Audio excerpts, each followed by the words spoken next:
বিশ্বাসের প্রতীক, ইসলামী মূল্যবোধের প্রতীক, শহীদ জিয়ার গড়া দল বিএনপির প্রতীক, খালেদাদের নেতৃত্বে বেড়ে ওঠা দল বিএনপি, সেই দলের প্রতীক আমাদের প্রিয় নেতা যিনি আগামী দিন এই নতুন বাংলাদেশ বিনির্মাণে নেতৃত্ব দেবেন জনাব তারেক রহমানের গড়া দল বিএনপির প্রতীক।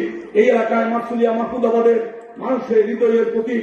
ছাত্র, শ্রমিক, যুবক, আবাল, বৃদ্ধ, বনিতা, আইনজীবী বলেন, ডাক্তার বলেন, চিকিৎসক বলেন, বিভিন্ন পেশাজীবী হৃদয়ের প্রতীক ধানের শীষ।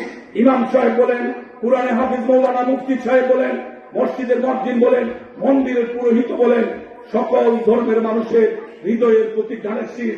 আগামী নির্বাচনে আমরা দল ধর্মের ঊর্ধ্বে উঠে সকলে ধানের শীষের পক্ষে আমরা ভোটটা দেব।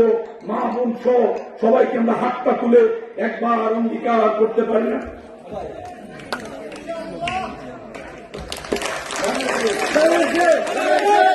ধন্যবাদ, ধন্যবাদ, ধন্যবাদ।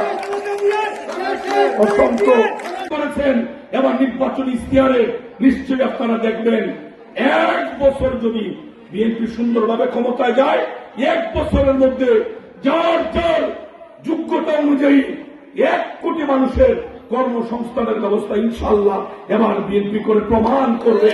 বিএনপি সকলের জন্য, বিএনপি শুধু বিএনপির জন্য না, বিএনপি হবে জনগণের জন্য। এটা বিএনপি তার কর্ম দ্বারা এবার প্রমাণ করবে।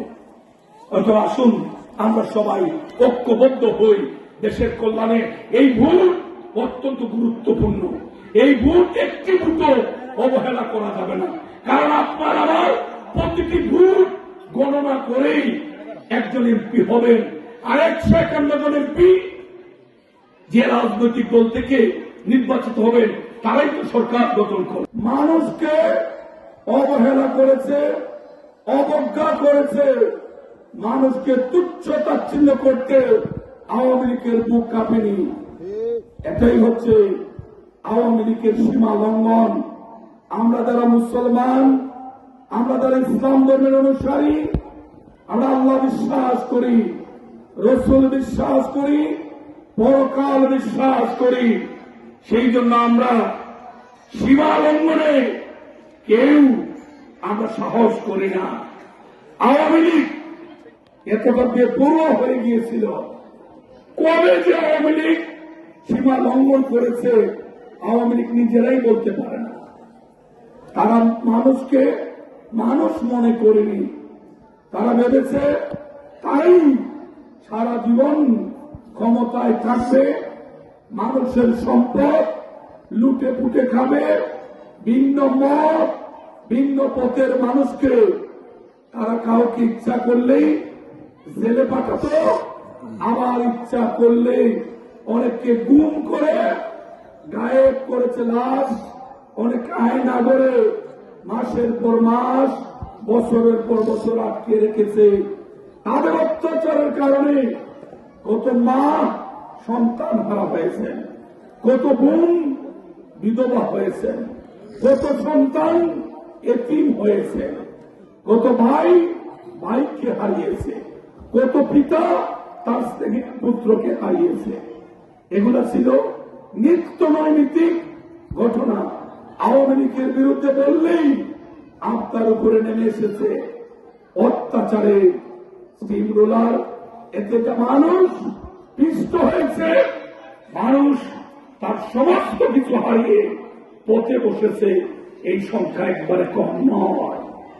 সবার চোখ ফাঁকি দেওয়া যায়, কিন্তু আল্লাহ সৃষ্টি এর আবার শক্তি পৃথিবীতে আল্লাহ কাউকে দেননি, কিয়ামত পর্যন্ত আল্লাহ সেই শক্তি কাউকে দেবেন না। সেই জন্য আল্লাহ বারবার সতর্ক করেছেন, হুঁশে আসো, সীমা লঙ্ঘন করো না। আল্লাহ নমরুদ ফেরাউনকে আল্লাহ থামিয়ে দিয়েছেন। সেই জন্য আল্লাহ 3500 বছর আগে ফেরাউনের লাশ আল্লাহ পৃথিবীতে রেখে দিচ্ছেন। এটার কারণ একটাই, কেউ যেন ভুলেও ফেরাউনের পথে না হাঁটি। তারপরও তো অনেকের শিক্ষা হয়নি, আওয়ামী লীগেরও শিক্ষা হয়নি। সেই জন্য আওয়ামী লীগের পরিণতি কতটা খারাপ হয়েছে এটা তো গত বছর 5ই আগস্টে আমরা দেখেছি। একটি রাজনৈতিক দল আন্দোলন করবে, সংগ্রাম করবে, নির্বাচন করবে, কঠিন পরিস্থিতির মুখোমুখি হবে, আবার আলোর মুখ দেখবে। এটাই তো রাজনীতি, দিনের পরে রাত, রাতের পরে দিন যেভাবে সৃষ্টি হয়। রাজনৈতিক দল সুখে দুঃখে মানুষের পাশে থাকবে, এটাই তো মানুষ প্রত্যাশা করে। কিন্তু আওয়ামী লীগ এতটা দমবে, কবে যে জনগণ থেকে আলাদা হয়ে গিয়েছে আওয়ামী লীগ নিজেও টের পায়নি। সারা দেশে 5 মিনিটের জন্য আওয়ামী লীগ কোন জায়গায় দাঁড়িয়ে জনরোষ মোকাবেলা করার হিম্মত আওয়ামী লীগ কিন্তু দেখাতে পারেনি। শুধু হাসিনা পালায়নি, হাসিনার এমপি মন্ত্রীরা পালায়নি, সঙ্গে তাদের অতি উৎসাহী প্রশাসন, তারাও তাদের নির্ধারিত পোশাক বললেই অনেকের আঘাত লাগে। আমি নাকি বলে ফেলি, কেন বলবো না? পরিস্থিতি কম জায়গায় নিয়ে গিয়েছিলেন। মানুষ কষ্ট পায়, মানুষ বিপদগ্রস্ত হয়, মানুষ অত্যাচারিত হয়, সেই মানুষ আইনের আশ্রয় নেয়। আমরা দেখেছি আইনের পোশাকে ছাত্রলীগ, যুবলীগ, আওয়ামী লীগ, শ্রমিক লীগ, পান্ডা লীগ, অস্ত্র লীগ, চাপাতি লীগ, হাসিনা লীগ যতটা অন্যায় করেছে তার চেয়ে বেশি অন্যায় করেছে আওয়ামী লীগের পেটুয়া সেই সময় প্রশাসন। আমরা প্রশাসনের দ্বারস্থ হতে সাহস করিনি। কেউ বিপদে পড়লে প্রশাসনের কাছে গেলে তারা আরো বেশি নির্দয় অমানসিক অসভ্য আচরণ তারা আমাদের সাথে করেছে।